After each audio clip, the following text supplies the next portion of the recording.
Bonjour à toutes et à tous, on démarre ce tour de la presse sportive dans l'Hexagone avec le récital offensif du Paris Saint-Germain hier face à Lorient en clôture de la 30e journée de Ligue 1. Les Parisiens n'ont fait qu'une bouchée des merlus en s'imposant très largement 5 buts à 1. Chaud et froid résume l'équipe dans son édition du jour. Si le public du Parc des Princes a pu se réchauffer avec les nombreux buts, les ultras parisiens ont dû avoir un peu froid, eux qui sont habitués à mettre le feu dans les tribunes. Avant la rencontre, le CUP avait expliqué dans un communiqué qu'ils resteraient silencieux, toujours dans le but de protester leur mécontentement. Cette victoire parisienne porte l'empreinte du trio Messi, Mbappé, Neymar. En effet, c'est la première fois que les trois hommes marquent dans le même match. Mais l'un des membres du trio a particulièrement brillé et ça en devient une habitude. On parle bien évidemment de Kylian Mbappé, impliqué sur les 5 buts hier avec 2 réalisations et 3 passes décisives.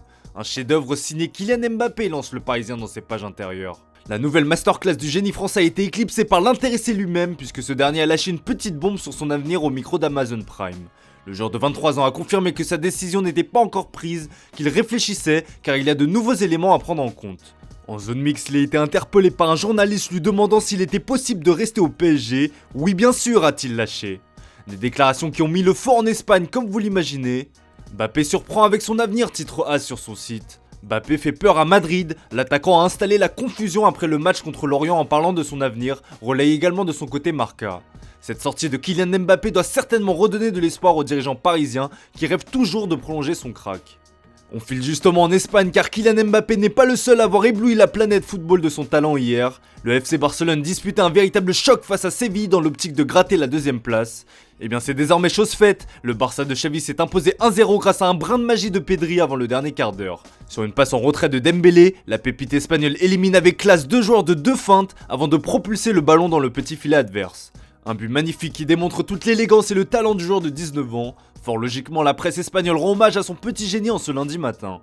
Pedri, Pedri, Pedri, s'exclame le journal Sport. Le Mundo Deportivo fait dans le jeu de mots pour saluer la prestation de l'homme du match. MV Pedri peut-on lire. Même AS, journal pro-madrilène, accorde une place au joueur de 19 ans sur sa une. Pedri déchaîne la folie. Marca est plus sobre et constate que Pedri place le Barça 2ème, derrière le Real Madrid. Une chose est sûre, les supporters barcelonais ont trouvé leur nouveau chouchou. Direction l'Italie où un énorme choc se jouait hier soir également. La Juventus accueillait l'Inter avec l'espoir de continuer à croire au titre. Un rêve qui semble désormais s'envoler pour la vieille dame puisque les Nerazzurri l'ont emporté 1-0 grâce à un but de Çalhanoğlu. Au terme d'un duel âpre et physique, les hommes de Simone Inzaghi ont su résister pour ramener cet excellent résultat. Oui, il y a l'Inter, s'enflamme la Gazzetta dello Sport. Le quotidiano sportivo est un brin chambreur et placarde sur sa une « Madame Inter, bye bye la Juve ». De son côté, Tuttosport fait un constat glacial, domination Juve, victoire Inter. Les Nerazzurri sont désormais à égalité de points avec le leader l'AC Milan qui affronte Bologne ce soir. La course au Scudetto est plus indécise que jamais en Italie. Outre-Manche, la course au titre bat également son plein avec Manchester City et Liverpool qui ne lâchent rien, mais un peu plus bas dans le classement, la bataille fait aussi rage pour les places en Ligue des Champions. Hier après-midi, Tottenham a écrasé Newcastle sur le score de 5-1, une victoire qui permet aux Spurs de prendre provisoirement la 4ème place en attendant le résultat d'Arsenal ce soir qui affronte Crystal Palace. De retour dans la course, lance The Guardian. Le Daily Star fait dans le jeu de mots ce lundi matin, tapement 5 peut-on lire. Dans ce festival offensif, un homme n'a pas scoré, il s'agit de Harry Kane, mais l'Anglais a contribué à la victoire d'essai en étant à la baguette de toutes les actions offensives. Son coach Antonio Conte a salué la prestation de classe mondiale de son joueur. David Ginola n'a lui pas hésité à le comparer à Diego Maradona, ce qui nous donne le jeu de mots suivant en une du Daily Mirror. Maradona. Décidément, le suspense en première ligue est présent à tous les étages. On reste en Angleterre où la mauvaise opération du week-end est à mettre au crédit de Manchester United qui n'a pu faire mieux qu'un match nul 1 but partout face à Leicester. Une prestation qui a particulièrement agacé le coach Ralf Rangnick qui estime que ses joueurs sont beaucoup trop tendres, comme le rapporte le Daily Mirror. Vous êtes des gros mous, renchérit de son côté le Daily Star. Le constat est le suivant pour le Daily Express, il est temps de devenir des hommes. En plus du manque d'impact fourni par ces hommes, Rangnick doit composer avec de nombreuses absences dans le secteur offensif. Le tacticien allemand espère d'ailleurs pouvoir compter sur Marcus Rashford qui peine à retrouver son meilleur niveau depuis sa blessure. Le défi Rashford de Ralph, écrit le Manchester Evening News. Une chose est sûre, il y a encore beaucoup de boulot chez les Red Devils et le futur entraîneur est prévenu. On termine ce tour de la presse sportive avec un ancien coach de Manchester United, Louis van Gaal.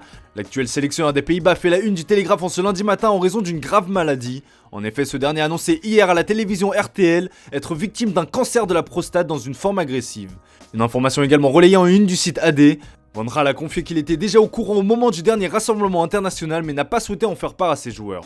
Ils ne savent pas, ils voient une rougeur sur mes joues et pensent « il est en bonne santé ». Ce n'est bien sûr pas le cas, je ne pense que vous ne dites pas aux gens avec qui vous travaillez car ça pourrait influencer leurs choix, leurs décisions, alors j'ai pensé qu'ils ne devraient pas savoir, a-t-il notamment déclaré. Luis van Gaal a néanmoins assuré au passage qu'il serait présent avec les Pays-Bas lors de la Coupe du Monde. On lui souhaite beaucoup de courage. Voilà, c'est tout pour ce matin, merci pour votre fidélité, on se retrouve tout à l'heure pour le traditionnel JT Foot Mercato.